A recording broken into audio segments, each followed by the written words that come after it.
দোকানের নামও কিন্তু বি হ্যাপি। কিছু হয়নি। দোকানটা সোদপুর স্টেশন রোডেই অবস্থিত।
আগের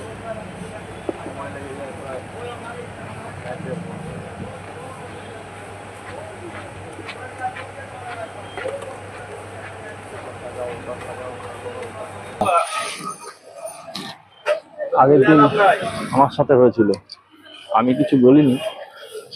আমার একটাই খারাপ লেগেছিল, আমি তো গাড়ি আনিই না, আর আমার লোক দেখানোর কোনো ব্যাপার নেই। আমার সেদিকে প্রয়োজন ছিল। ঝগড়া হচ্ছে, আগে ঝগড়াটা হোক তারপর।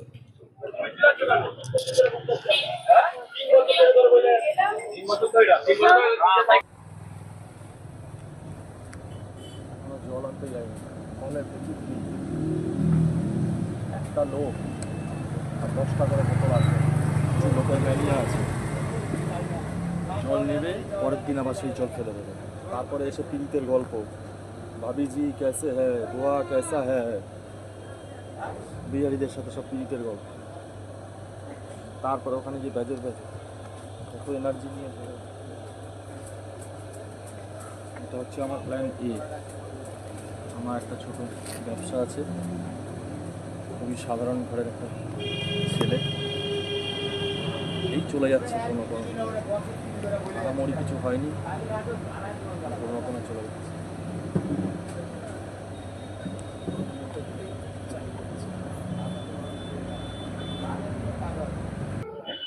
হয়ে গেল।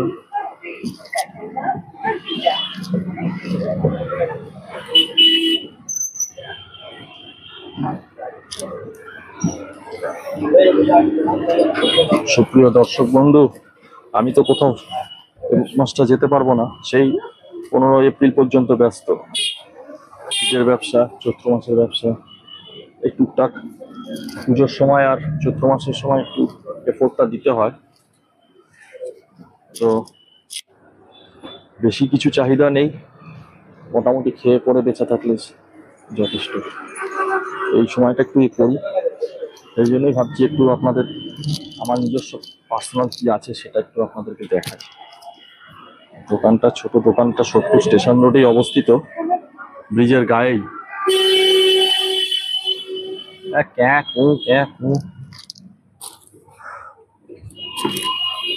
ব্রিজের গায়ে ধারেই অবস্থিত। যে রাস্তাটা স্টেশন থেকে শ্রীনিকেতনের দিকে যাচ্ছে, টিকটের দিকে যাচ্ছে, সেটাই।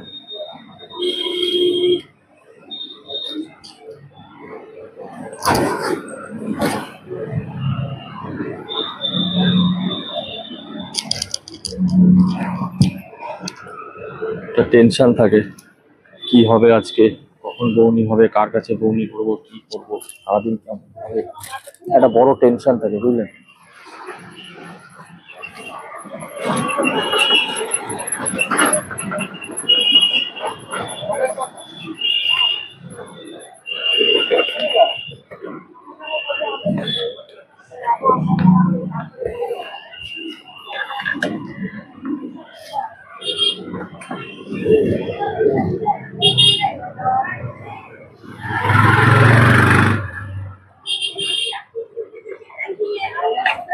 সব নেটের মাল। একটা এটা করো, ওটা করো।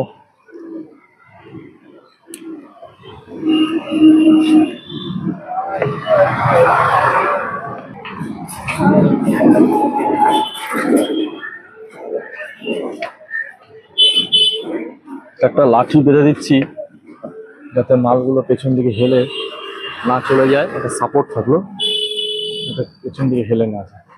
তুমি লাঠিটা পাবো, অন্যের দোকানে চলে গেলে আমার মুশকিল।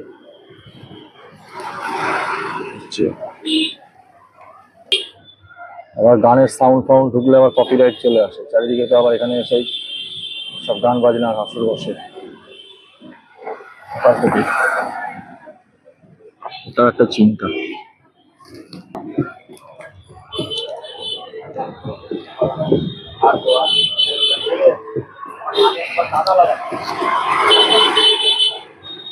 মোটামুটি হলো।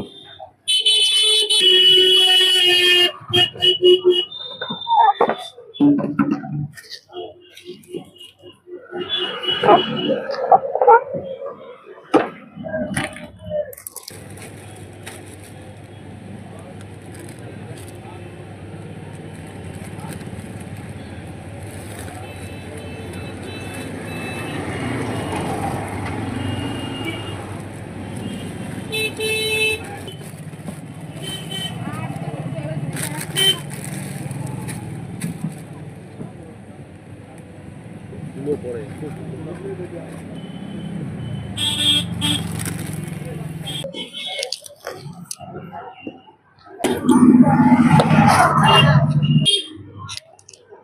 মোটামুটি কমপ্লিট হলো। এবার জলটা আনতে পারিনি, ফলে প্রচন্ড ভিড়, প্রচুর ভিড়। এই হলো আমার দোকানের চিত্র। এই ওপরটা একবার দেখিয়ে দিই, আর এই যে চারপাশ।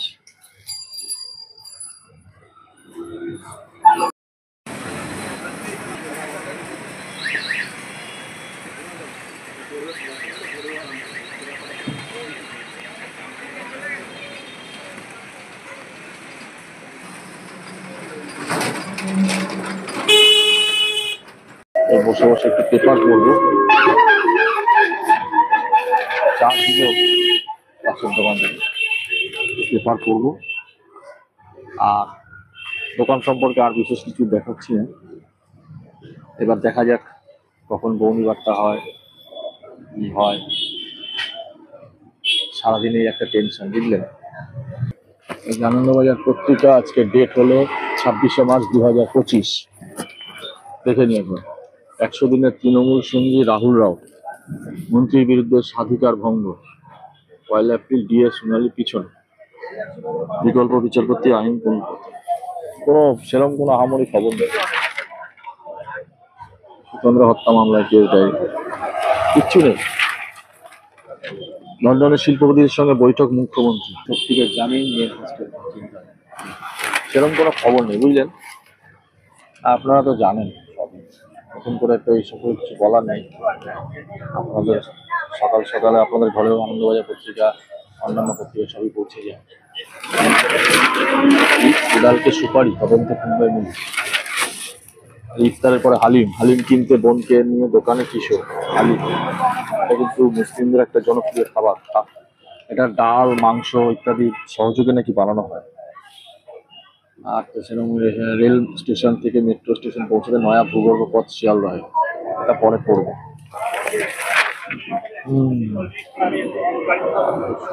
কনসার্ট দিয়ে দিচ্ছি না, ও পরে দেখা যাবে। স্বপ্ন ছত্র, এটা কি আছে, এএসজি আই হসপিটালস। দুটো অব্দি এখানে থাকি, দুটোর পরে 2:30টা নাগাদ তারপর আবার বাড়ি যাই। বাড়ি গিয়ে খাওয়া দাওয়া করবো, খাওয়া দাওয়া করে একটুখানি বিশ্রাম নিয়ে তারপরে আবার বিকালে সন্ধ্যাবেলা আসবো। এই হচ্ছে মোটামুটি ডিউটি। এর মাঝে যা বেচাকেনা হবে কাজ। আর এই মোটামুটি এটা শেষ চলে গেলে তারপরে আবার বেরোবো, আউটিংয়ে বেরোবো, ব্লগ করে আপনাদের সামনে তুলে ধরবো। আগে এই দোকানদারির আগে চাকরি করতাম, চাকরিটা তো ছেড়েই দিয়েছি।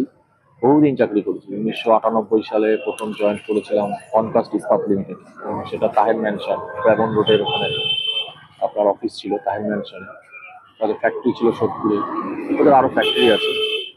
কনকাস্ট ইস্পাত লিমিটেড আপনারা নাম শুনে থাকেন, কনকাস্ট টিএমটি বার। তো সেখানে চাকরি করেছি 2 বছর। তারপরে ওখান থেকে একটা আতিকিয়া স্টিল ইন্ডাস্ট্রি, সেখানেও ছিলাম, ছাড়লাম, তারপর 2 বছর বসাচ্ছিলাম। এর মাঝে প্রচুর টিউশন করেছি। টিউশনিতে বলতে গেলে ভালোই পয়সা ইনকাম হয়েছিল, তখন ছুটিয়ে টিউশন করেছি, পড়িয়েছি 11, 12, 9, 10 সমস্ত স্টুডেন্টদের পড়াতাম। তারপরে আবার চাকরিতে ঢুকলাম 2002 সালের জুন মাসে। সল্টলেকে কাজ করেছি প্রায় 5 বছর। সেই অফিস আবার দমদমে ট্রান্সফার হয়ে গেল, দমদমে শিফটিং হয়ে গেল, সেখানে কাজ করেছি। যাই হোক, এখন বহুদিন চাকরি বাকরি করার পরে, দৌড়ঝাঁপ করার পরে এখন এটা নিয়েই আছি। আর ঘোরা বেড়ানো তো আমার খুবই ভালো লাগে। আমি প্রচুর ঘুরেছি, প্রচুর বেরিয়েছি, কিন্তু সেই সময় না ছিল কোনো ইউটিউব চ্যানেল, না ছিল কোনো গুগল অ্যাকাউন্ট। তখন ছিল রেডিপমেল কি, তার আগেও ছিল অর্কুট বলে একটা নেটওয়ার্ক। তো তখন ওই সনি হ্যান্ডিক্যাম দিয়ে ছবি তুলতাম, আর ওই কোটাক কেভি10 নিয়ে যেতাম, সেখানে হয়তো 32টা, টেনে টুনে 33টা ছবি তুলতাম। এই ছবিগুলো এখনো রয়েছে। তখন তো আর এই ভিডিওগ্রাফি বলে কিছু ছিল না। তারপরে সনি হ্যান্ডিক্যামে ভিডিওগ্রাফি করতাম। পরবর্তীকালে সিডি আসলো, সিডিতে কিছু লোড ছিল। এখন তো বলতে গেলে লক্ষ লক্ষ ইউটিউবার তারা বিভিন্নভাবে ভিডিও তুলছে, ভ্রমণ কাহিনী, ভ্রমণ বৃত্তান্ত আপনার সঙ্গে তুলে ধরছে। কিন্তু আমি বহু জায়গায় ঘুরেছি, কিন্তু আমি লাদাখে গিয়েছি 2019 সালে। আমি 2000 সালে মানে রাজস্থান গিয়েছি, আউলি গিয়েছি, জোশীমঠ গিয়েছি, হরিদ্বারে গিয়েছি, বেতলা ফরেস্টে গিয়েছি যখন মাওবাদী অধ্যুষিত এলাকা ছিল, বেতলা ফরেস্ট, লোহারদাগা, সেই সময়কার আমলে আমি মাওবাদী আমলে ওই পিরিয়ডে আমি বেতলা ফরেস্টে গিয়েছি। তারপরে তো পুরী, দীঘা, এগুলো, এই দার্জিলিং, গ্যাংটক এগুলো তো রয়েছে, বহু জায়গায় যাওয়া হয়েছে। তো সেগুলো আর স্মৃতিগুলো শুধুমাত্র ওই স্থির চিত্র, এটা ওই অ্যালবামের মধ্যেই রয়েছে। তো এখন তো প্রচুর ইউটিউবার তারা ভ্রমণ বৃত্তান্ত দিচ্ছে, আগে আমি করতাম না। সেই সমস্ত চলে যাচ্ছে। যাই হোক, যা হয়ে গেছে হয়ে গেছে, সেগুলো আমার স্মৃতির পাতায় রাখা আছে। বর্তমানে যেটা হচ্ছে সেটা আমি আপনাদেরকে তুলে ধরছি, দেখাচ্ছি। যদি ভালো লাগে তাহলে অবশ্যই একটা লাইক করবেন, শেয়ার করবেন। আর এই হচ্ছে আমার দোকান, ছোট্ট দোকান, আরেকবার দেখিয়ে দিই। আর এই হচ্ছে বাইরের দৃশ্যটা।